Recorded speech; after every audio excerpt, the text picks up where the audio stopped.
Hi everyone, I'd like to introduce our CLN for Business Research Design. Firstly, I'm Danielle, and we have Luke, Ravi, Samantha, Gregory and Antonia. We are a very diverse group and actually a few of our members are based overseas.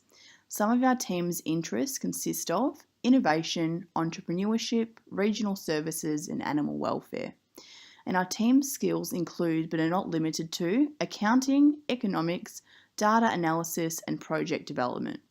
Our topic for this presentation will be hemp agriculture and how do we make entry into and success in food export markets achievable for new graduates looking to produce low volume, high quality products.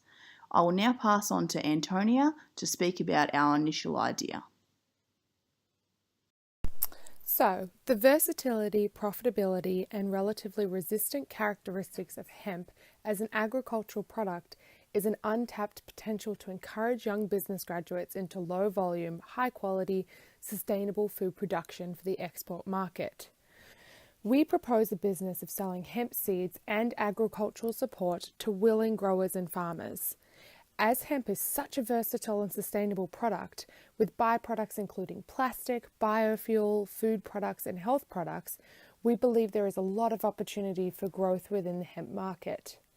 The proposed business would focus on establishing a community of co-creation and innovation for hemp agriculture and hemp byproducts. Through a process that focused on design thinking, we were able to look at the wicked problem from a number of different angles. Through our own experiences and knowledge we'd gathered through the discovery stage, we were able to develop a number of key insights and implications.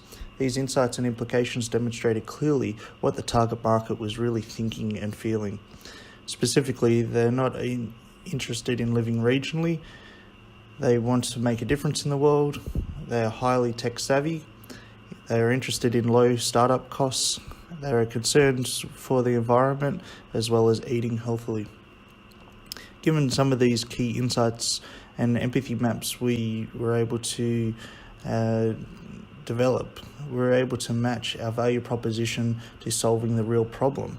In doing so, we were able to reframe the question as how do we make entry and success in food export markets achievable for new graduates looking to produce low volume, high quality products. Since 2001, the number of university graduates with agricultural qualifications have been in decline. Ag enrolments have slipped from more than 4,500 in 2001 to less than 3,000 in 2006. Industry groups have complained to universities that they need more trained workers to deliver new farming practices, such as precision cropping and variable rate technology that allow for minute variations in yield. The world population will reach 9.1 billion by 2050, and to feed that number of people, global food production will need to grow by 70%. Low farm productivity exacerbated by weather changes, shorter fallow periods and rural-urban migration that deprives farming communities of young people have led to 27% of farmers interviewed indicating that they would leave farming by 2020. Large parcels of viable farmland are extremely expensive, and achieving the profit margins needed to pay for it are issues probably deserving much more consideration from older farmers and the wider community. Also, perceptions of lifestyle and employment opportunities are important influences of young people's willingness to move to rural areas. Hemp production for food products has been recently legalised in Australia. Hemp is a highly sustainable product with strong growth opportunity, as it is quick growing and has low water requirements. How do we find ways to make this sustainable product attractive to young business students with no previous farming experience? The hemp seed industry is set to double in size over the next 12 months. Australia currently is not ready to grow enough of its own. Whilst the export market in the US is worth $150 million, and international demand is growing for Australian quality products.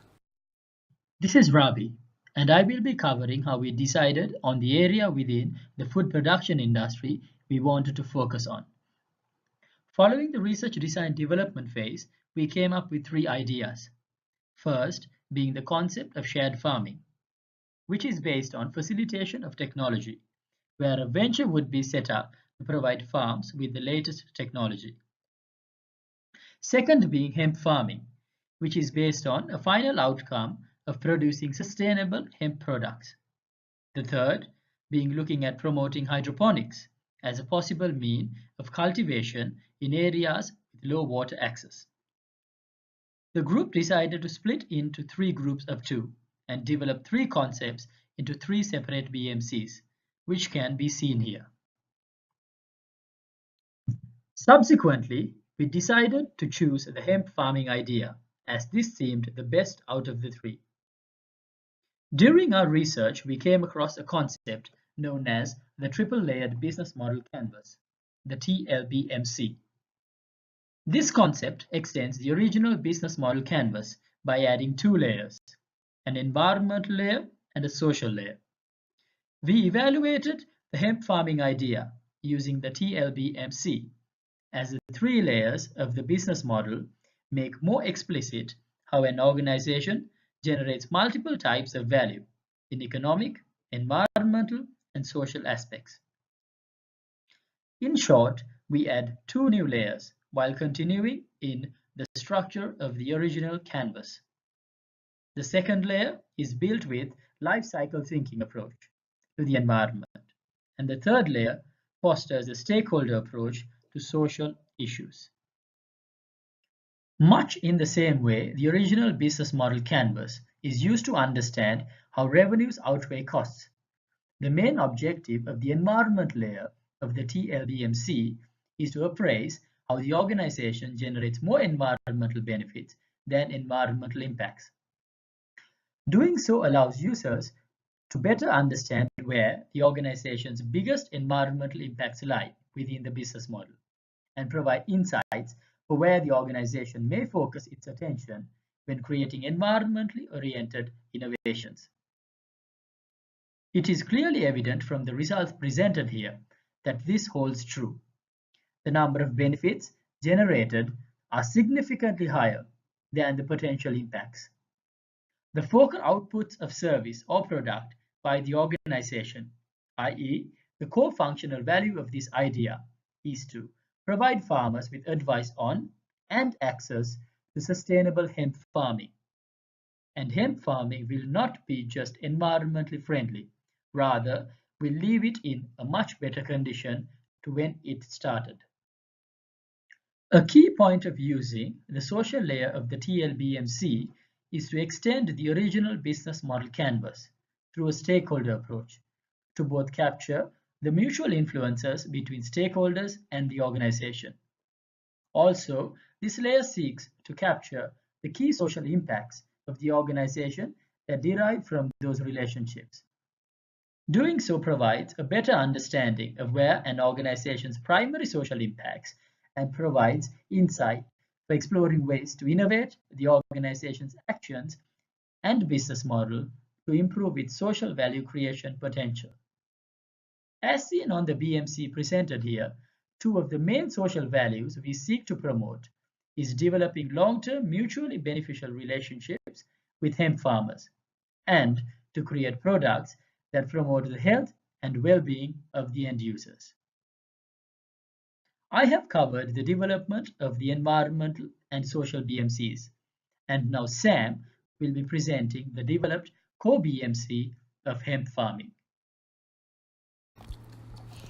Our team went through a process of idea generation where we shared our individual research findings and built on each other's ideas through a process of yes and. This allowed us to combine some of the key components of our individual BMC ideas to combine them into a very comprehensive BMC.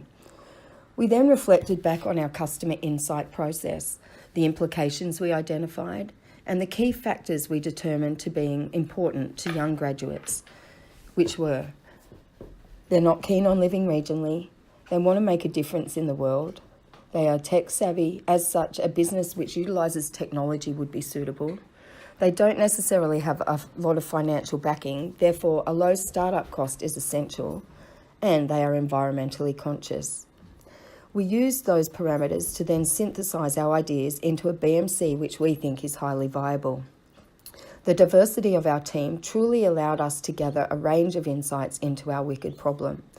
This was reflected in the direction of our research and the relevant concerns which were raised. We imagined innovations through a process of visual prototyping.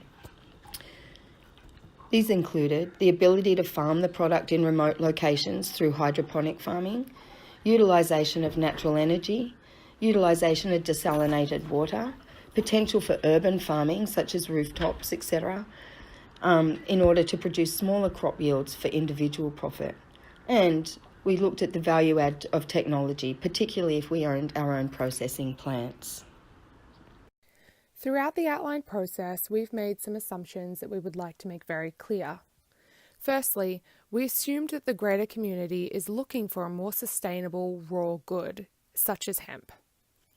Secondly, we assumed that as there is increased demand and need for sustainable goods, the government is willing to back sustainable products such as hemp through either financial tax breaks or regulation breaks. Thirdly, we assumed that Australian farmers have a need for a product which increases the fertility of their soil, as they're currently growing crops which decrease this function. That is, that there's a market for a crop which improves the soil quality for farmers. Fourthly, we assumed that there are viable markets for hemp goods. Fifth, we assumed that young business graduates have funding available to invest in a processing facility, or they have access to a financial partner, or they have enough money to just start up a small business. This is all predicated on the fact that the market conditions are good and the Australian economy is going well. Sixth, we were able to source high quality seeds at a reasonable price. This is essential to our business plan. Seventh, we are able to have an ongoing and continuous supply of these seeds at a reasonable price. It's no good to have a business plan where our main product has issues in the supply chain. Finally, we assumed that throughout the community there is a growing market for hemp products and that there isn't a certain negative connotation to hemp and hemp products.